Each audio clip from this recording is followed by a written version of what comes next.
तो दोस्तों आज का हमारा जो टॉपिक है वो एंग्लो नॉर्मन्स पीरियड है जो 1100 टू 1500 एडी तक था। एंग्लो नॉर्मन्स का पीरियड जो है वो एंग्लो सेक्सन्स के फौरन बाद आता है। ये नॉर्मन्स जो हैं वो एक्चुअल में वाइकिंग्स ही थे। वाइकिंग्स वही हैं जो एंग्लो सेक्सन्स के दुश्मन थे। ये फाइटिंग करना बहुत पसंद करते थे, इसीलिए वो डिफरेंट डिफरेंट कंट्रीज में जाकर लोगों से और उन कंट्रीज से लड़ा करते थे।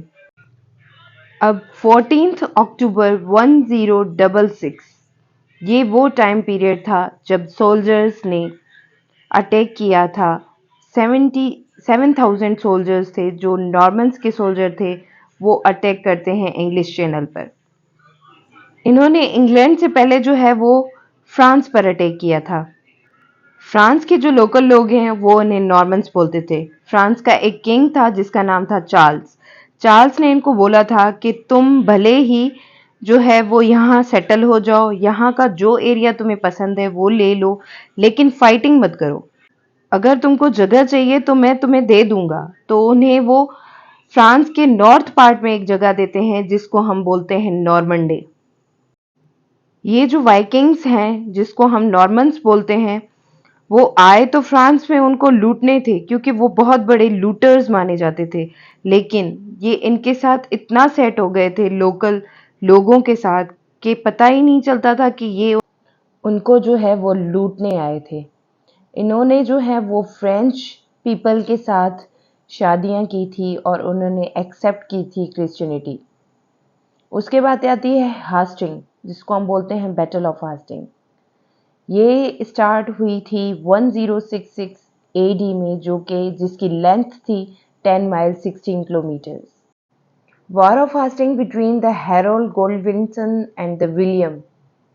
हैरोल्ड गोल्डविनसन जो हैं वो एंग्लो सैक्सन्स के किंग थे जो कि इंग्लैंड में थे, who ruled from 1066 until his death at the Battle of Hastings। जब उनकी डेथ हुई थी, उनकी डेथ कैसे हुई थी? जब वॉर ऑफ हास्टिंग चल रही थी तो उनकी प्रजा में ये बात फैल गई थी कि इनकी डेथ हो चुकी है। ये अपनी प्रजा को दिखाने के लिए एक हेलमेट होता है उनका, वो जो उन्हें पहना होता है तो वो उतार देते हैं, जो कि उन्हें पूरी बैटल में उतारना नहीं होता है। तो जैसे ही वो उतारते हैं तो जो विलियम द बास्टर्ड हैं, जिसको हम विलियम द कॉन्क्यूरर भी बोलते हैं, जिसके बीच में लड़ाई हुई थी इन दोनों के बीच में, वो इन पर तीर चलाते हैं और वो तीर जो है वो उनकी आंख पर जाकर लगता है तो उनकी डेथ हो जाती है। मतलब उस तीर की वजह से हैरोल्ड गोडविनसन की डेथ हो जाती है और जो वॉर ऑफ हास्टिंग है वो जीत जाते हैं हमारे नॉर्मन्स, जिनके मेन सोल्जर जो हैं वो हैं विलियम द कॉन्क्यूरर, जिसको हम विलियम द बास्टर्ड पहले बोलते थे। ये बैटल जीतने के बाद विलियम द बास्टर्ड या विलियम द कॉन्क्यूरर को वेब मिनिस्टर एबे में 25 दिसंबर को क्राउन पहनाया गया था and he became the king of England after his victory at the Battle of Hastings। अब आते हैं लिटरेरी वर्क और फिगर्स के बारे में जो नॉर्मन्स एज में हुई थी। नॉर्मन्स ने जो है वो पोएम्स लिखी थी ऑन द रोमांसेस, और रोमांसेस जो है वो लिखी गई थी बाय द किंग ऑथर। और तीसरा, कैक्सटन विलियम ने फर्स्ट प्रिंटिंग प्रेस इसी इरा में सेट किया था। नॉर्मन्स एज की कुछ मेन जो पर्सनैलिटीज़ हैं, पोइट्स हैं, राइटर्स हैं, ऑथर्स हैं, उनके कुछ नाम मैं आपको बताती चलूँ। पहला नाम जो सबसे अहम इस एज का माना जाता है वो है हमारे Geoffrey Chaucer, who is known as the father of English poetry. इन्होंने जो है वो बहुत बड़े काम किए थे, जैसे कि आ गया इनका कैंटरबरी टेल्स।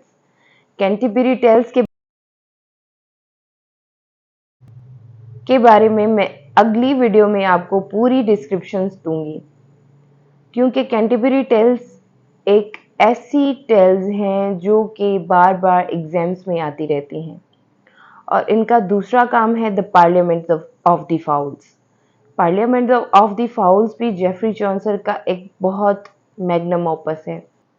जेफरी चॉन्सर के बाद हमारा अगला नाम है जॉन वाइक्लिफ, जो कि एक थियोलॉजियन थे, जो कि मशहूर है अपनी बाइबल की ट्रांसलेशन की वजह से। इन्होंने बाइबल को ट्रांसलेट किया था इंग्लिश में। नॉर्मन सेंज के जो अगली पर्सनैलिटी हैं वो है विलियम लैंगलैंड, जो कि अपने एक masterpiece a vision of Piers the Plowman की वजह से मशहूर हैं। ये मास्टरपीस इनका जो है वो एक उन लोगों के बारे में है जो मज़हब के नाम पर लोगों को भड़काते रहते हैं। ये एक एलेगरी है और विलियम लैंगलैंड को इस पर बहुत कामयाबी हासिल हुई थी। जॉन ग्रोवर, जो अपनी कन्फेशन एनामिटिस के बारे में बहुत फेमस हुए थे। कन्फेशन एनामिटिस ये है अपने डिवाइन लॉर्ड और एक इंटरप्रेटर के बीच में। तो आज के लिए बस इतना ही। अगर आपको वीडियो अच्छी लगी हो तो लाइक, सब्सक्राइब और शेयर करना ना भूलिएगा।